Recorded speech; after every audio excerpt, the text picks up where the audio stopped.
Alphabet Adventure by Audrey Wood, illustrated by Bruce Wood.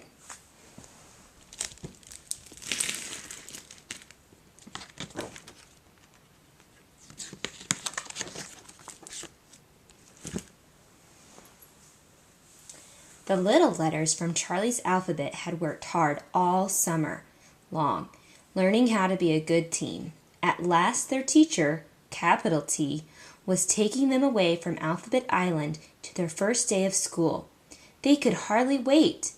It was time for them to help a child learn his ABCs.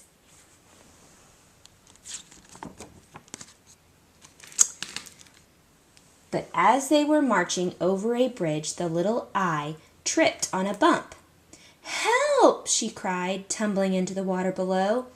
Working together, the letters quickly made a chain and rescued little I. "Good work, Charlie's alphabet," capital T said. "Now, please return to your alphabet order."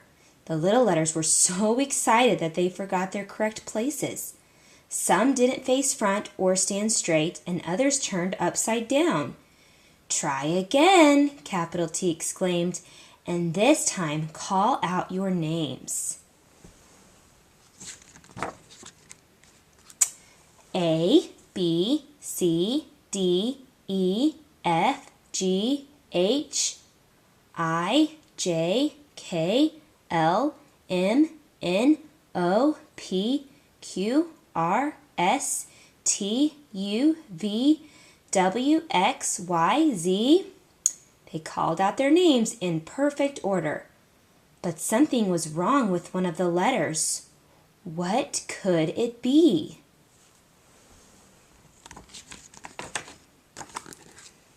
"Little I," capital T exclaimed, "your dot is missing. Where is it?" "I don't know," little I said. "I had it this morning." "A little I must always have its dot," capital T said. "We can't go to school if our I has no dot." Capital T looked at the water.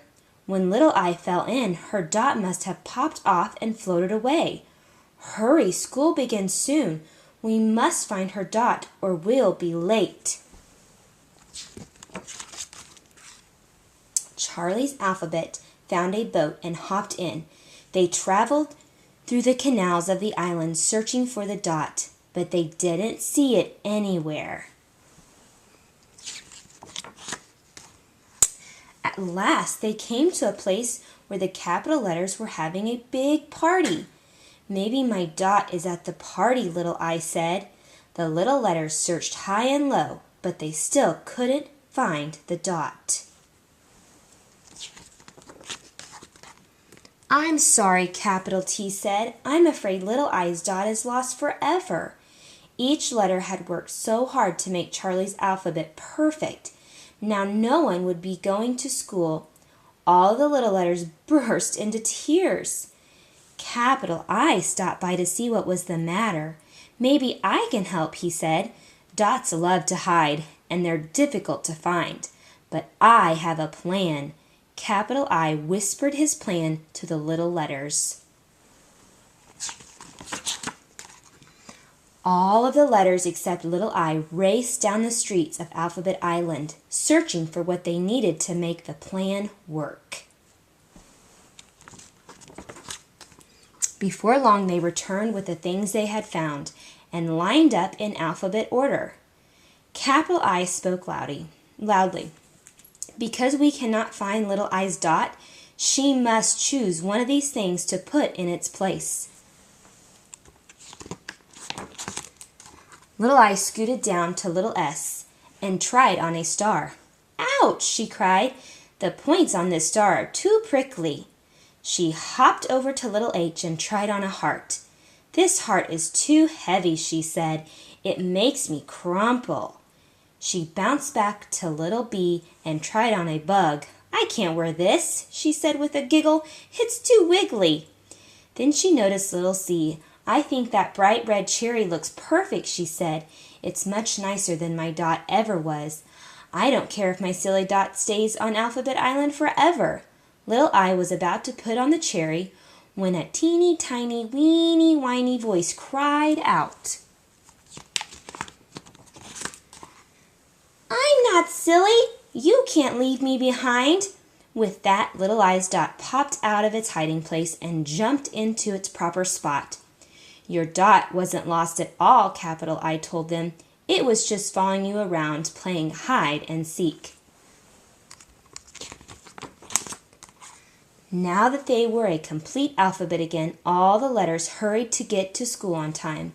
1 minute before the bell rang, the little letters climbed aboard a yellow pencil and took off. When they arrived at their school, Capital T pointed to a boy staring at a blank piece of paper. "It's time for you to go to work, little letters," she said. "That boy needs your help to learn his alphabet. Can you guess his name?" They all looked closely at the boy. Suddenly they knew where they belonged. The little letters were so happy they jumped for joy and made their very first word, Charlie. The end.